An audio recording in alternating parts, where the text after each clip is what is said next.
CFX massive breakout is just getting started, and at the time of this recording we have managed to break above the 20-day MA here on the 1-hour chart, flipping it back into support. We have also managed to break above a significant key area of resistance above the 0.175, flipping that key area back into support also. And the next key area of resistance that I have my eyes on lies above the 0.19982. And on today's video I will be discussing the breakout target areas, share an Elliot wave structure that is playing out here on the charts, and also share an Elliot wave structure that is playing out here on the charts. And starting the video here on the 1-hour chart by first giving you a recap of what has been happening since the 5th of July, when we saw this massive breakdown move, in a move that gave us a low below the 0.10884.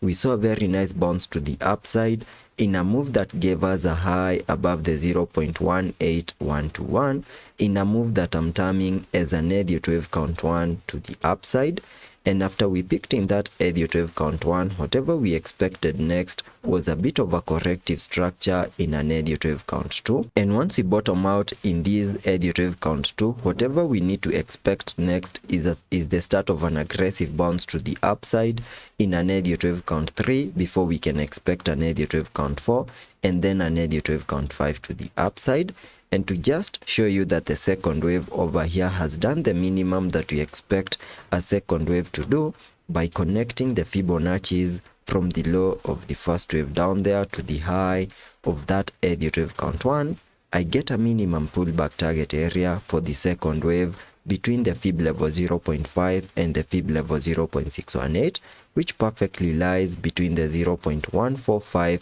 and the 0.136, which is the area over here, which is an area that we have fully maximized, and that now increases the likelihood that we have bottomed out in that Elliot wave count 2 and we have started our aggressive bounce to the upside in this Elliot wave count 3. And to also give us a confirmation that we have started that impulsive move in this Elliot wave count 3, you can all see that at the time of this recording we have managed to break above the wave 1 high, which we put in place above the 0.18, and that is enough confirmation that we have started that impulsive move to the upside, and we need to continue holding above that Elliot wave count 1 high for the next coming hours. And to just give you the minimum target areas for the third wave by connecting the trend-based Fibonacci from the low of the first wave to the high of that Elliot wave count 1,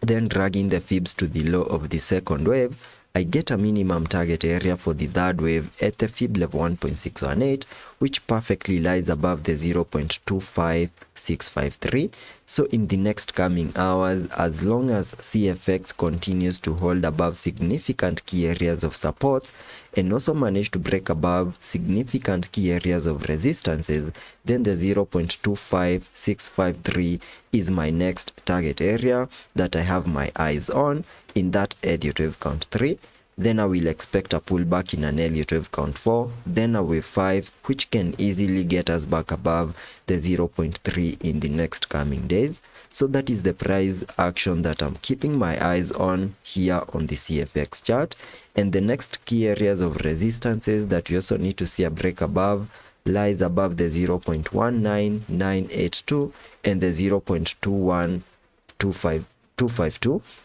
And the moment you manage to break above those significant key areas of resistances, that will increase our likelihood of fully maximizing our minimum target areas in that Elliot wave count 3 back above the 0.25. So that is what I'm expecting, and that's all for this video, and I hope to catch you on the next one.